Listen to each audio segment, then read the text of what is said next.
చెప్పి బీజేపీ ప్రభుత్వంలో చేరదామంది 2014-19 టైంలో. చేరి మంత్రి పదవి, జాతీయ స్థాయిలో మంత్రి పదవి ఆమె తీసుకుందాం అనుకుంది.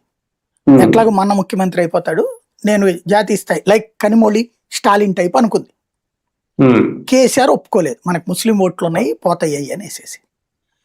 అక్కడ ఒకటి దెబ్బతింది. అది ఒక ఆస్పెక్ట్. బీజేపీ అరెస్ట్ చేయించి జైల్లో పెట్టడం, వాళ్ళ మీద కోపం.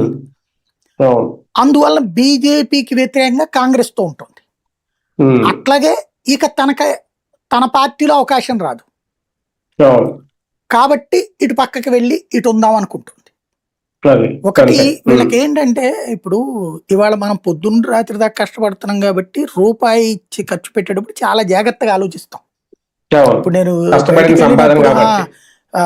50 స్టార్ హోటల్లో తినగలను, కానీ ఏముంది స్టార్ హోటల్కి వెళ్ళి తినేదానికంటే రోడ్డు పక్కన బండి దగ్గర అయితే 20 రూపాయలకి సరిపోతుంది కదా అని అక్కడే తింటున్నా నేను. ఎందుకు కష్టపడుతున్నాం కాబట్టి.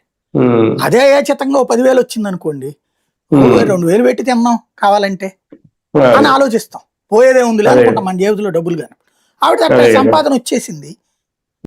ఇప్పుడు షర్మిల కనుక 200 కోట్లు ఖర్చు పెట్టినట్టు ఉంటది. ఈవిడికి కూడా వచ్చినాయి పోయిన. ఆ విధంగానన్నా ప్రజలకి ఆ డబ్బులు వెళ్తాయి పోనీయండి, అంతే కదా, ఏదో రకంగా ఖర్చు ప్రజల సొమ్ముని ప్రజలకే చేరతాయి ఆ విధంగా. అదే కదా, రైట్. సో నిజంగా